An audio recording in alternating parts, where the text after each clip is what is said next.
हुई दिखाई दे रही है। स्वामी अग्निवेश ने कुछ एक बुनियादी सवाल उन तमाम लोगों पर खड़े किए हैं या उन भगवान पर खड़े किए हैं जिनकी पूजा की जाती है। यह इसलिए प्राण प्रतिष्ठा की वेदों के अनुसार स्पष्ट रूप से परमात्मा की मूर्ति नहीं हो सकती। यजुर्वेद का मैं मंत्र कोट कर रहा हूं, आप मुझे इसका अर्थ बताइए, गलत है क्या? उस स्वरूप की न तस्य प्रतिमा अस्ति यस्य नाम महद्यश। यजुर्वेद कह रहा है की बात आप उस महान परमात्मा की कोई मूर्ति नहीं। मैं आपको क्षमा चाहूंगा। जहां तक प्रश्न है मूर्ति में प्राण प्रतिष्ठा का, मैं पूरी ताकत से कहना चाहता हूं कोई वेद मंत्र नहीं है जिससे किसी मूर्ति में जो जड़ है, पाषाण है, उसमें प्राण प्रतिष्ठा हो सकती है। ये बिल्कुल निरर्थक है, अंधविश्वास है, पाखंड है। और ऐसा काम करना किसी भी व्यक्ति का, और वो जगतगुरु कहलाएं, ऐसे लोगों के लिए तो बिल्कुल ही ऐसी चीजें गलत है।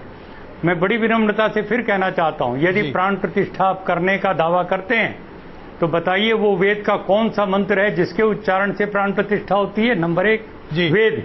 दूसरी बात, उस प्राण प्रतिष्ठित राम की, कृष्ण की या किसी की भी देवता भगवान की मूर्ति प्राण प्रतिष्ठित हो जाने के बाद क्यों नहीं खाना पीना बोलना चलना शुरू करती?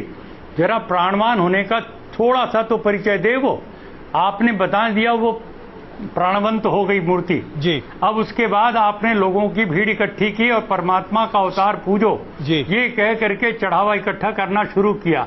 ये एक दुकान है, व्यापार है, झूठ है, धोखा है। स्वामी अग्निवेश, मैं कहना चाहता हूँ हमें सनातन धर्म की पावन परंपराओं को याद करते हुए जो आदि शंकराचार्य ने जो मूर्तियां तुड़वाई, उन्होंने जैनियों की मूर्तियों को उन्होंने हटवाया और उन्होंने कहा ये सब मूर्ति पूजा बंद होनी चाहिए। मैं आदि शंकराचार्य का, मैं नहीं, महर्षि दयानंद ने जो बयान किया, जो उनका बखान किया है, मैं नतमस्तक होता हूं आदि शंकराचार्य के बारे में। मैं कहना चाहता हूं स्वामी जी, हमारे देश में मूर्ति पूजा नहीं थी। बिल्कुल स्वामी जी, मैं क्षमा चाहूंगा, बीच में आपको रोक रहा हूं। पूजा को ला करके परमात्मा के स्वरूप को जो बिगाड़ा गया है स्वामी जी, इसने हमारे बहुत आदर से मैं आपसे क्षमा चाहूंगा, वैदिक धर्म के ऊपर एक बहुत बड़ा कुठार। स्वामी जी बहुत आदर से आपसे क्षमा चाहूंगा। आपकी बात मैं बताना चाहूंगा। राम जी, मैं एक सवाल पहले और ले लूं। स्वामी जी, मेरा आग्रह है आपसे, अगर आप अपना जवाब थोड़ा छोटा रखें क्योंकि हमारे पास वक्त बहुत कम है, कई मसलों पर हम चर्चा कर पाएंगे। अगला सवाल मेरा आपसे है जो मैं आपसे बहुत विनम्रता से पूछना चाहता हूं। क्या आज आपको लगता है, चाहे आप राम की बात करें, कृष्ण की बात करें या साईं बाबा की बात करें, इनमें से किसी की भी पूजा नहीं होनी चाहिए?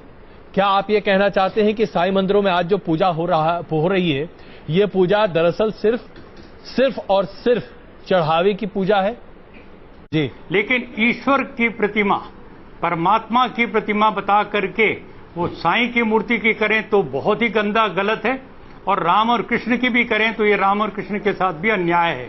राम और कृष्ण ईश्वर भक्त थे जी, उन्होंने कभी दावा नहीं किया कि मैं ईश्वर हूं और मेरी पूजा की जाए, ऐसी कोई बात नहीं। कह कि स्वामी अग्निवेश और रावत जी कम से कम एक मसले पर तो एक हैं ना। मैं स्वामी जी आपकी बहुत रेस्पेक्ट करता हूं, ऐसा नहीं है। मेरा मतभेद तो इस बात पे है कि आप इतने हमारे विद्वान भगवान जो हम जिनको मानते हैं उनके ऊपर आप कटाक्ष करते हैं। आप लोग वेदों को मानते हैं और वेदों को हम भी मानते हैं, आप भी सनातनी है, हम भी सनातनी है, करते हैं। स्वामी अग्निवेश ने हर सवाल का सफाई से बेबाकी से जवाब दिया। नाम आशीष है, मैं नेरुल से आया हूँ, मैं बीपीओ एग्जीक्यूटिव हूँ। मेरा आपसे एक सवाल है, इस्लाम में हर गुनाह माफ है लेकिन शिर्क की माफी क्यों नहीं है? अगर इंसान कत्ल करता है उसे माफी है, जिना करता है उसे माफी है, लेकिन शिर्क की माफी क्यों नहीं है? भाई साहब का सवाल है कि इस्लाम में सारे गुनाह की माफी है, शिर्क की नहीं। कत्ल करता है माफी है, जिना करता है माफी है, शिर्क की माफी क्यों नहीं? आप कुरान मजीद के बारे में जिक्र कर रहे जो सूरह निसा में है, सूरह नंबर 4 आयत नंबर 48 और आयत नंबर 116। इन दो आयतों में सूरह निसा सूरह नंबर 4 में लिखा है कि अगर अल्लाह चाहे तो कोई भी गुनाह को माफ कर सकता है लेकिन शिर्क को कभी नहीं माफ करेगा, क्योंकि जो शिर्क किया है वो बहुत भटक चुका है। तो इसमें यह नहीं लिखा है कि अब जिना करेंगे तो माफ करेगा ही, कर सकता है अगर आप तौबा करेंगे तो। अगर आप तौबा करते कि मैंने जिना किया हूं, मैंने कत्ल किया हूं, मुझे माफ कर दे और इंशाअल्लाह मैं आइंदा नहीं करूंगा, तो अल्लाह माफ करेगा। उसी तरीके से शिर्क भी, अगर आप शिर्क करते हैं और अल्लाह से माफी मांगते हैं कि मैं अगली बार शिर्क नहीं करूंगा, तो अल्लाह शिर्क को भी माफ कर सकता है। लेकिन शिर्क की हालत में मरेंगे तो माफी नहीं है।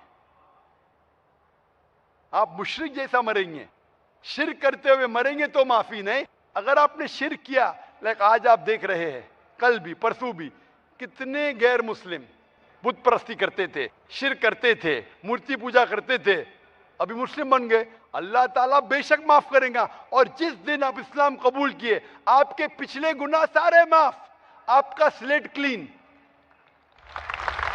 मैं माशाल्लाह अभी 46 साल का हूं, अच्छे काम करता हूं, इंसान हूं, गलतियां भी करता हूं। आप अगर इस्लाम कबूल करें, आपका स्लेट क्लीन। मेरे तो स्लेट में तो काफी चीज ऊपर नीचे है। अगर आप इस्लाम कबूल करें तो अल्लाह के रसूल फरमाते आपके सारे गुनाह माफ, स्लेट इज क्लीन। तो आप एक साफ सुथरे मुसलमान बनते। इसके बाद हिसाब किताब शुरू होगा। हम खुदा को उस मूर्ति में ले आते। जब लिखा हुआ है श्वेताश्वेतर उपनिषद में, यजुर्वेद में, नातस्य प्रतिमा अस्ति, उस ईश्वर की प्रतिमा नहीं है, हम मूर्ति बनाते हैं। मिसाल के तौर पे अगर मैं किसी को मदद करता हूं और अगर वो शख्स मुझे जानता नहीं जाकिर कैसा दिखता है, मिसाल के तौर पे श्रीलंका में मैं एक स्टूडेंट को मदद करता हूं, रोज 10,000 रुपये भेजता हूं, उसको पता नहीं जाकिर के साथ क्या करता है, वो कॉकरोच बनाता है, कॉकरोच, और रोज सुबह को बोलता है जाकिर शुक्रिया। जब मुझे पता चलेगा उसने मुझे कॉकरोच बनाया, क्या मुझे खुशी होगी? भले वो मुझे कुछ खाली दिल में कहता था जाकिर शुक्रिया, काफी है, शुक्रिया नहीं भी कहता था चल जाता था, लेकिन मुझे कॉकरोच बनाया, इंसान से कॉकरोच बनाया। मुझे फर्क पड़े ना पड़े, वो तो बेवकूफ बन रहे ना, कैसा बेवकूफ इंसान है। मुझे भले फर्क ना पड़ा, मैं दयालु, जान देना मुझे कॉकरोच में क्या फर्क पड़ा, मैं बोलूंगा क्या बेवकूफ इंसान है, क्या बेवकूफ इंसान है कि कॉकरोच के सामने झुक रहा है। मैं पूछना चाहता हूं, आप मूर्ति पूजा में मानते हैं भाई साहब? जी मानते हैं। क्यों, आपको लगता नहीं गलत है? आप क्या हिंदू है? जी।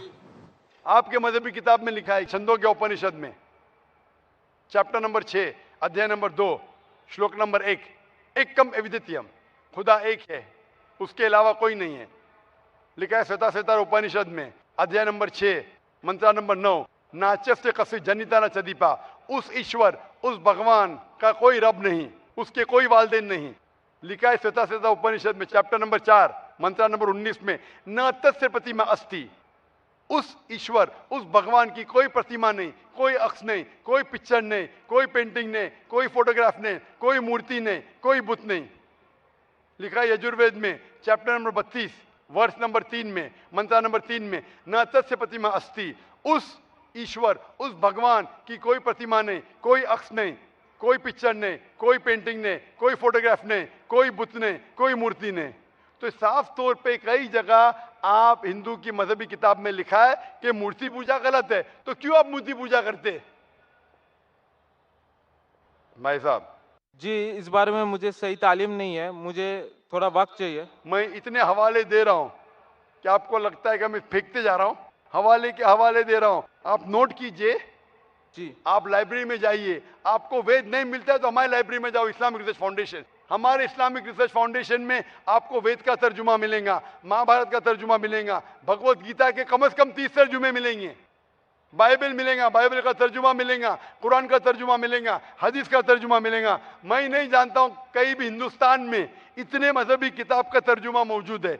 इस्लामिक रिसर्च फाउंडेशन में फ्री लाइब्रेरी, एयर कंडीशन में बैठो, फ्री पढ़ो, इंशाअल्लाह आपको चाय पानी भी दूंगा मैं। चाय पानी रिश्वत नहीं है, तो क्या आप ठंडे दिमाग से, कभी ठंडा दूंगा कभी चाय पानी, तो आप अच्छे दिमाग से रिसर्च कीजिए। हमारे पास कंप्यूटर सॉफ्टवेयर है, आप क्या जानना चाहते हैं वेद के ऊपर बटन दबाओ, मिलेगा आपको। किधर लिखा है मूर्ति पूजा हराम है, बटन दबाओ कंप्यूटर में निकलेगा बाहर। वेद के कंप्यूटर सॉफ्टवेयर है, बाइबल के कंप्यूटर सॉफ्टवेयर है, कुरान के कंप्यूटर सॉफ्टवेयर है, हदीस के। तो मैं आपसे दरखास्त करता हूं कि आप रिसर्च कीजिए कि खुदा एक है, रिसर्च कीजिए कि मूर्ति पूजा गलत है, रिसर्च कीजिए कि आखिरी पैगंबर मोहम्मद सल्लल्लाहु अलैहि वसल्लम है। और मैं दुआ करता हूं कि आपको हक जल्दी मिलेंगे ताकि आप इस दुनिया और आखिरत में सफलता पाए। शुक्रिया।